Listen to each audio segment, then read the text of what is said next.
انصاف والا اور منصفانہ انتخابات ہوں. اچھا سر، آپ نے مافیا کی بات کی، بڑا آپ نے اہم پوائنٹ اٹھایا یہ والا، تو اس کو بھی آپ کس طریقے سے ہینڈل کریں گے سر؟ یہ تو بڑا مضبوط مافیا ہے آپ کے جو اس صورتحال میں، تو کچھ نشاندہی کریں گے سر آپ؟ سر یہ بڑا زبردست آپ نے، ظاہر ہے ہر جگہ پہ کالی بھیڑیں ہوتی ہیں، تو کچھ عناصر ہیں جو کہ اپنے مذموم مقاصد کو عملی جامہ پہنانے کے لیے ٹیکس بار کے الیکشنز کو جو ہیں وہ بعض اوقات سیبوٹاج کرتے ہیں، بعض اوقات جو ہے وہ کینڈیڈیٹس کی بلکہ ڈگریاں جیلی نکل آتی ہیں. تو یہ ایک مافیا ہے جو ان کو پروٹیکٹ کر رہا ہے، اور جو اندھا دھند سوار ہو کے جو ہے وہ اہم عہدوں پہ فائز ہو جاتے ہیں. تو بار کی ممبرشپ جو ہے وہ ہم نے جب عہدہ اللہ کے فضل و کرم سے جب سنبھالا ہے، تو ہمارا بایو میٹرک کے علاوہ پہلا اقدام یہ بھی ہوگا کہ میٹرک، CNIC، FA، BA اور بیچلر کی ڈگری جو ہیں ان کی ویریفیکیشن کے بغیر، مستند ویریفیکیشن کے بغیر اس بار نیو ممبر کو نہ ہی انرولمنٹ کی جائے گی ٹیکس بار میں، اور اس کے لیے مافیے سے بھی جو ہے وہ ہم جنگ لڑیں گے جو اس کی پشت پناہی کر رہے ہیں. اور جو آلریڈی بار ممبرز ہیں ان کو بھی ہم ریکویسٹ کریں گے کہ وہ اپنا بایو ڈیٹا جو ہے وہ تصدیق شدہ جو ہے ہمیں دیں، تاکہ ہم ایک پراپر منظم طریقے سے ان کی فائلز کو جو ہیں وہ تیار کریں. اور آگے جو ہمارے آنے والے ینگ لیڈرز ہیں، جو ہمارے آگے آنے والے ٹیکس بار کے جو معزز ممبران جنہوں نے الیکشن لڑنا ہے، ان کو جو ہے وہ رسائی ہو ممبران تک، اور جو لیگل اور یعنی جو ایلیگل پریکٹیشنرز ہیں یا جو ہیں ان کا کلا کما کیا جائے. اچھا سر، اس کے علاوہ ایک تو بایو میٹرک کی بات کی آپ نے، دوسرا اور کیا مسائل درپیش ہیں وکلاء کو، آپ سمجھتے ہیں کہ ان کا حل ضروری ہے؟ دیکھیں جی، بات یہ ہے کہ لاہور ٹیکس بار ایسوسی ایشن جو ہے بڑا ایک مقدم انسٹیٹیوشن ہے، اور اس میں ہماری ڈسپینسری کو بہتر کرنے کی ضرورت ہے. ہماری جو ٹیکس بار کی لائبریری ہے اس کو مزید اپ ڈیٹ کرنے کی ضرورت ہے. جو ہمارا کمپیوٹر سیکشن ہے یا کمپیوٹرائزڈ لیب بنانا جو ہے وہ ایک ہمارا بیسک فوکس اور بیسک ہمارا منشور ہے. اس کے علاوہ لاہور ٹیکس بار ایسوسی ایشن جو ہے وہ سب سے جو اہم کام ہے وہ ہے کہ جی کورٹس کو انڈیپینڈنٹ ہونا چاہیے، ٹیکس کورٹس ہونی چاہیے، نہ کہ ٹیکس کی امپلیمنٹیشن یا ٹیکس کی جو ہے سنوائی جو ہے وہ ٹیکس کا افسر کرے، بلکہ ایک انڈیپینڈنٹ ادارہ ہو. اور فسکل لیجسلیشن میں بار کی جو ہے وہ معاونت جو ہے وہ بہت ضروری ہے، تاکہ بار جو ہیں ٹیکس بار کے جو ممبرانز ہیں یا ٹیکس بار کے جو پریکٹیشنرز ہیں وہ بڑا اہم کردار ادا کرتے ہیں گورنمنٹ اور ٹیکس پیئر کے درمیان جو انجن بنے ہوئے ہیں.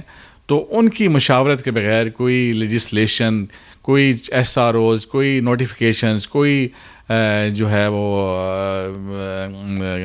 گزٹ وغیرہ میں جو چھپتے ہیں نوٹیفیکیشن، ان کی مشاورت جو ہے وہ ان کا بھی احترام کرنا چاہیے. اچھا چیز اور سر کہ تاثر یہ ہے کہ یہاں کرپشن بہت زیادہ ہے، اور جو ٹیکس کا معاملہ ہے اس میں جو ہے وکلاء جو ہے وہ جو فیئر کردار ہے وہ ادا نہیں کرتے. اسے کیسے دیکھتے ہیں آپ؟ سر اس میں کرپشن کو روکنے کے لیے سب سے پہلے جیسے میں نے آپ کو کہا کہ ٹیکس کورٹس کا قیام بہت ضروری ہے. ٹیکس کورٹس جو ہیں وہ ایک انڈیپینڈنٹ انسٹیٹیوشن ہے. جب آپ کو ایک انصاف کی فراہمی جو ہے وہ ٹیکس کورٹ سے بڑے اچھے طریقے سے ملنی شروع ہو جائے گی، تو کرپشن جو ہے وہ آٹومیٹیکلی اس کو جو ہے وہ قلع کما ہو جائے گا. تو آپ سمجھتے ہیں کہ جو افسران ہیں FBR کے یا ان میں آپ محسوس کرتے ہیں کہ کالی بھیڑیں ہیں؟ دیکھیں جی، FBR کے افسران جو ہیں جب انہیں ٹیکس کورٹس کے ڈیسیژنز اور جو ریکٹیفیکیشن ٹیکس کورٹس کے فیصلوں کے ذریعے جو پریسیڈنٹس بنیں گے، وہ ان کے لیے جو ہے ان پر فالو کرنا، جوڈیشری کے فیصلوں پہ فالو کرنا ان کے لیے آسان ہو جائے گا. وہ کوئی ایک ایسا فیصلہ نہیں کر پائیں گے، کوئی ایسا اقدام نہیں کریں گے جو جوڈیشری کے فیصلوں کے یا جو ہمارے کورٹس کے ڈیسیژنز ہیں ان کے منافی ہوں. تو وہ آٹومیٹیکلی جو ہے وہ آپ کا ایک انسٹیٹیوشن جو ہے وہ اسٹرانگ ہوتا چلے گا. آپ نے بڑی اہم بات کی ہے اور میں سمجھتا ہوں اس میں حکومت کا بھی کردار جو ہے وہ واضح ہونا چاہیے. کیا اپیل کریں گے آپ جو کنسرن ڈپارٹمنٹ ہے, محکمہ جو وفاق میں انڈر میں آتے ہیں یہ, تو اس کو کیا مطالبہ کریں گے آپ کے اس کو سموتھ بنانے کے لیے, ایک فیئر سسٹم قائم کرنے کے لیے, کرپشن کے خاتمے کے لیے کیا کچھ ہونا چاہیے؟ سر سب سے پہلے تو اعتماد کی فضا جو ہے وہ قائم ہونا بہت ضروری ہے. ٹیکس پیئر کو آپ اوچھے ہٹکندوں سے اس سے ٹیکس نہیں لے سکتے. اس کا نیٹ بیس بڑھانا چاہیے, بجائے اس کے کہ گنے چنے ٹیکس پیئر سے آپ جو ہیں وہ مزید ٹیکس کی ریکوری کروائیں. آپ ٹیکس کے بیس کو مزید جو ہے بڑھائیں, ٹیکس نیٹ کو مزید بڑھائیں, تاکہ آپ کا جو ٹیکس ریکوری ہے وہ بھی بہتر طریقے سے ہو سکے.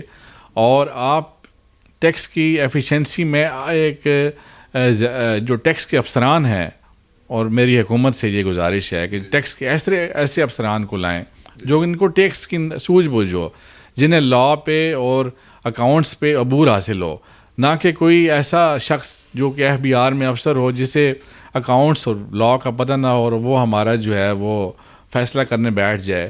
پہلے تو 8-10 سال جو ہے وہ اسے اس پہ لگ جاتے ہیں کہ جی یہ انوائرمنٹ کیا ہے. تو ایک خاص انسٹیٹیوشن کو چلانے کے لیے ایکسپرٹیز ہونا جو ہے وہ ضروری ہے. اچھا جی سر, اس میں جہاں ہم FBR کے افسران کی بات کرتے ہیں تو وہاں تو وکلا کا بھی کردار سر ایسا ہوتا ہے کہ وہ بھی کچھ ایسی میلافائڈ پریکٹس کرتے ہیں کہ اپنے کلائنٹ کو یا ٹیکس کے حوالے سے نہ ادا کرنے کے بارے میں گائیڈ کرتے ہوں. نہیں جی, وکیل تو جی دیکھیں اس نے تو اپنی فیس کو کھڑا کرنے کے لیے آنیسٹلی طریقے سے جو ہے وہ کرتے ہیں. آگے جو فیصلہ کرنا ہوتا ہے وہ افسران نے کرنا ہوتا ہے. وکیل کا جو کام ہے وہ ایک اچھی افیکٹو اور مفید مشورہ ایڈوائس دے, تاکہ وہ کلائنٹ کو جتنا میکسیمم پروٹیکشن دے سکے. کیونکہ وہ پہلے ہی ایک کلائنٹ جو ہے وہ ایک نوٹس جو آتا ہے وہ گھرا ہوا ہوتا ہے, وہ پہلے ہی بہت زیادہ مشکلات کا شکار ہوتا ہے. اور ٹیکس جو ہیں افسران, ان کی خواہش ہوتی ہے کہ جتنی جلد از جلد ریکوری ہو, تو وہ ریسیونگ اینڈ پہ ہے, جو اپنا کلائنٹ ہے ہی از آن ریسیونگ اینڈ.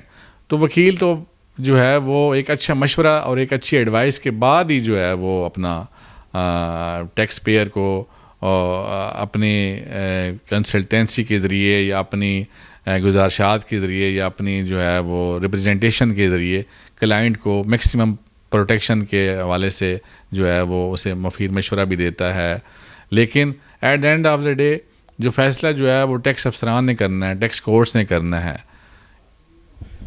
ملک محمد علی صاحب, آپ نے بہت اچھی باتیں کی. میں سمجھتا ہوں کہ آپ کا آنا جو ہے as a general secretary bar tax association میں یہ بہت ہی اچھا ہے. اور آپ نے نقطوں پر نکات پر ذکر کیا ہے وہ واقعی حل طلب ہیں, اور مجھے امید ہے کہ آپ نوجوان ہیں, آپ کی سوچ مثبت ہے, آپ اس سلسلے میں ضرور کوئی اہم اقدامات کریں گے. میں بہت شکر گزار ہوں نظام ٹی وی کا, اور میں شکریہ ادا کرتا ہوں on behalf of president Aamir Umar Khan, vice president Yousuf Bilal sahab, and joint secretary Ehsan Saleem sahab, and finance secretary Chaudhry Rahmat Ali صاحب, اور ہمارے پیٹرن ضیاء حیدر رضوی گروپ, منشا محسن گروپ, اجمل خان گروپ, اور دیگر رانا آصف گروپ, یہ جنہوں نے ہمیں اس قابل سمجھا. اور تمام وکلاء کے جو ہیں وہ فریٹرنیٹی ٹیکس پریکٹیشنرز, ہم آپ سے یہ وعدہ کرتے ہیں کہ آپ ہمارا ساتھ دیں. ہم یہ مائنڈ سیٹ جو ہے اس کلچر کو تبدیل کریں گے, اور آپ ہمارے شانہ بشانہ کھڑے ہوں. انشاءاللہ ہم نے نہ کبھی پہلے ہمارے جو استاد محترم ہے منشا سکھیرا صاحب, ان کا ایک بڑا مقام ہے, اور ان کا ایک بہت بڑا ٹیکس فریٹرنیٹی میں اور ٹیکس ایجوکیشن میں ہمارا بہت بڑا کردار ہے. ہم ٹیکس اکیڈمی کو قائم کر کے, تاکہ جو ینگ پریکٹیشنرز ہیں جو آنا چاہتے ہیں وہ اپنی ٹیکس کی پریکٹس جو ہے بغیر ہیل و حجت اور بغیر کسی مشکلات کے کریں, اور ایک اکیڈمی کا قیام کے ذریعے ہم جو ہے یہ پاسبل کریں گے. تو میں آپ کو یقین دلاتا ہوں کہ آپ ہمارا ساتھ دیں. ہم ہمہ وقت ٹیکس بار میں ٹیکس افسران کے پاس پیش ہونا ہو, جہاں بھی بغیر کسی لالچ کے, بغیر کسی کریڈ کے اور بغیر کسی لالچ کے ہم آپ کو معاونت بھی فراہم کریں گے, آپ کو گائیڈ لائن بھی دیں گے, اور آپ کو لیگلی بھی جو ہے وہ مفید مشورے دیں گے. Thank you sir. Thank you very much. ابھی آپ نے ملک محمد علی عوان صاحب کی باتیں سنی. نوجوان میں سمجھتا ہوں کہ وکیل ہیں اور لائر کو بھی ہیں. میرے نزدیک جو ان کی باتیں ہیں وہ واقعی توجہ طلب ہیں اور حکومت کو بھی اس حوالے سے دیکھنا ہوگا. مجھے امید ہے کہ نوجوان سوچ ہے, پرعزم ہیں, اپنے مسائل کو حل کرنے میں انشاءاللہ کامیاب ہو جائیں گے. اسی کے ساتھ پروگرام کا وقت ختم ہوتا ہے. سلیم بٹ کو اجازت دیجیے. اللہ حافظ.